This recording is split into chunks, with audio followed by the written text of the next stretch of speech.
JFM और PBR के बारे में अभी पढ़ा जाएगा। एक और है कंजर्वेशन। JFM को जॉइंट फॉरेस्ट मैनेजमेंट कहा जाता है। जॉइंट फॉरेस्ट मैनेजमेंट, हिंदी में संयुक्त वन प्रबंधन, ये हिंदी नाम है। ये है क्या, इसकी तो घोषणा भारत सरकार जो इंडिया गवर्नमेंट है वो 1998 में किया था, 1998 में बाद में किया था। किंतु हमारा जो पश्चिम बंगाल है, वेस्ट बंगाल में, इसमें मिदनापुर एक ज़िला है। तो मिदनापुर में एक आरावरी जंगल है जहाँ पर साल के बहुत से पेड़ हैं, वृक्ष हैं बहुत से। तो उनको चोरी से बचाने के लिए उनमें बहुत धांधली हो रहा था। तो उस जंगल को बचाने के लिए बहुत पहले ही 1971 में, 1971 में ही ये JFM जो है, जॉइंट फॉरेस्ट मैनेजमेंट, इसका प्रारंभ हो चुका था। इंडिया गवर्नमेंट तो बहुत देर बाद किया, 1998 में किया, किंतु हमारा पश्चिम बंगाल में ये 1971 में ही शुरू हो गया था। ये आराबारी जो जंगल है मिदनापुर में, इसमें साल के अनेक वृक्ष हैं। तो उसमें काला बाजारी हो रही थी, उसको लोग अधिक मात्रा में काट कर ले जा रहे थे बेचने के लिए। तो उसको बचाने के लिए गवर्नमेंट क्या की, पश्चिम बंगाल सरकार ने क्या किया, उस जंगल के आसपास के गांव के लगभग 612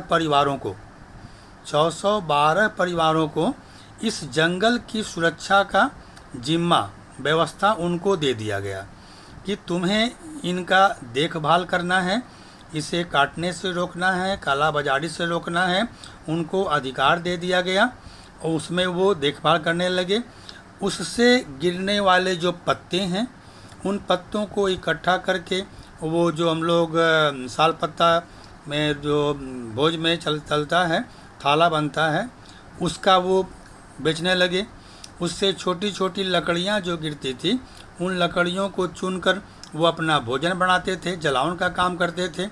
इसके अलावा महिलाएं भी इसमें शामिल हो गई इस प्रोग्राम में, और वो भी रक्षा करने लगी, देखभाल करने लगी। तो इनसे क्या हुआ कि जंगल को जो लोग काटते थे, काला बाजारी बंद हो गया। गवर्नमेंट भी उसको जिम्मा दिया कि तुम लोग इसका देखभाल करोगे, तो इन लकड़ियों को बेचकर जो धन मिलेगा, जो अर्थ मिलेगा, रुपया मिलेगा, उसमें कुछ हिस्सा उनको भी दिया जाने लगा। इससे वो लोग जागरूक होकर इसकी रक्षा करने लगे। और इससे लाभ क्या हुआ, जो जंगलों में दावानल, जंगल का जो आग होता है उसे हम दावानल कहते हैं, तो इससे रोकने में भी मदद मिलने लगी। लोग उसमें अवैध शिकार छोटे मोटे प्राणियों का करते थे, वो भी बंद हो गया। अवैध पशु चराते थे, वो भी बंद हो गया। खनन का कार्य करते थे, वो भी बंद हो गया। तो ये सब को कार्य को रोकने के लिए वहाँ ऑफिस बनाया गया था। तो ऑफिस में इन सब घटनाओं की तुरंत जानकारी दी जाती थी। तो जो फॉरेस्ट डिपार्टमेंट है वो वहाँ जाकर तुरंत उस पर एक्शन ले जाता था। तो इस व्यवस्था से लोगों को आर्थिक लाभ होने लगा, सरकार को भी लाभ होने लगा। वो जो है जंगल बच गए, लकड़ी बच गए। तो इससे पर्यावरण के प्रति लोगों की जागरूकता भी बढ़ गई। तो ये जॉइंट फॉरेस्ट मैनेजमेंट है। इसके पहले भी गढ़वाल जो है उत्तराखंड के गढ़वाल में, वहाँ भी जो पेड़ काटते थे, जो कुछ लोग थे, वो उसको रोकने के लिए अमृता नामक एक महिला थी। वो महिला वहाँ पर पेड़ पर चिपक गई। वो बिश्नोई परिवार था, तो वो सब परिवार के लोग उस पेड़ों पर चिपक गए और उसको काटने से रोकने लगे। तो चिपको आंदोलन शुरू हुआ। ये गढ़वाल में था, लेकिन धीरे धीरे ये देश के विभिन्न भागों में ये फैल गया और आज ये जॉइंट फॉरेस्ट मैनेजमेंट से ये काफ़ी सुविधा हो गई है और हमारा जंगल भी बच रहा है और लोगों को लाभ भी हो रहा है।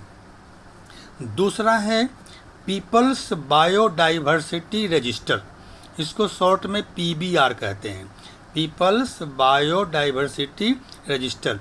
इसको हिंदी में हम जैव विविधता रजिस्टर भी कह सकते हैं। इसमें क्या है, इसको जहाँ तक बताया गया है कि इंडिया गवर्नमेंट जो भारत सरकार है इसको 2002 में प्रारंभ किया था। ये है क्या, यह स्थानीय लोगों, जो लोग जंगल के आसपास रहते हैं या जिस भी गांव में लोग रहते हैं, तो उसके लोगों की सहायता से तैयार किया गया यह एक प्रकार का रजिस्टर है। इसमें क्या होता है कि जो स्थानीय लोग हैं वो स्थानीय जैविक संसाधन है, वहाँ के वन है, जंगल है, वहाँ पर ये पहाड़ है, वहाँ के तालाब हैं, वृक्ष हैं, ये सब की जानकारी उसमें लोग उल्लेखित कर देते हैं। इसमें स्थानीय निवासियों में प्रकृति के प्रति जागरूकता बढ़ती है और वो अगर जाकर वहाँ एंट्री कराते हैं तो उनका नाम उसमें रहता है, जिससे वो लोग खुश होते हैं। लोग अपने आसपास की कोई नई घटनाएं दिखाई पड़ती हैं तो उनको वो बताते हैं। इसके अलावा यदि कोई प्राणी या पक्षी बहुत दिन से दिखाई नहीं पड़ रहे हैं तो उसको भी वो इन्फॉर्म करते हैं, या कोई नया प्राणी या पक्षी वो दिखाई पड़ रहा है तो उसको वो रजिस्टर में वो दाखिला कराते हैं। कोई पौधा, नया पौधा बहुत दिन से दिखाई नहीं पड़ रहा है या कोई नया पौधा दिखाई पड़ रहा है, कोई तालाब सूख गया या कोई नया तालाब या गड्ढा उत्पन्न हुआ, ये सब की जानकारी वो उसमें दिया जाता है। कोई संकटग्रस्त अगर प्राणी है जो उसको भी वो बताते हैं। संकटग्रस्त पौधों के बारे में भी सूचना इस पीपल बायोडाइवर्सिटी रजिस्टर में रहता है। तो ये भी लोगों को प्रकृति के प्रति, जैव विविधता के प्रति जागरूक करने का बढ़िया उपाय है, जिससे लोग खुश होते हैं और इसमें बढ़ चढ़कर हिस्सा लेते हैं। और एक भाग है कंजर्वेशन, हिंदी में संरक्षण कहते हैं। तो इसका परिभाषा जानना है हमें। प्राकृतिक संसाधन बहुत सारे हैं हमारे, तो उसमें खास करके भूमि माने जमीन, वायु, जल, वन जंगल इत्यादि का उचित उपयोग करते हुए उन्हें नष्ट होने से बचाने को ही हम संरक्षण या कंजर्वेशन कहते हैं। तो इससे अगर हम इस पर ध्यान दें, इनको नष्ट होने से बचाएं, तो हमारी प्रकृति सुरक्षित रहेगी और प्रकृति सुरक्षित रहेगी तो हम भी सुरक्षित रहेंगे। तो ये कंजर्वेशन, संरक्षण हमारे लिए बहुत ही महत्वपूर्ण है। तो इसमें हम क्या समझे, जॉइंट फॉरेस्ट मैनेजमेंट के बारे में जाने, जो 98 में लागू किया गया था किंतु पश्चिम बंगाल में 71 में ही आ गया था। इससे हमें काफ़ी लाभ है, वहाँ के रहने वाले लोगों को लाभ है।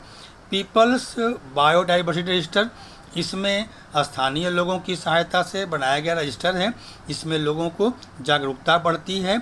और तीसरा है कंजर्वेशन, जिसमें हम प्राकृतिक संसाधनों को नष्ट होने से बचाते हैं। तो ये 3 भाग हैं इसमें।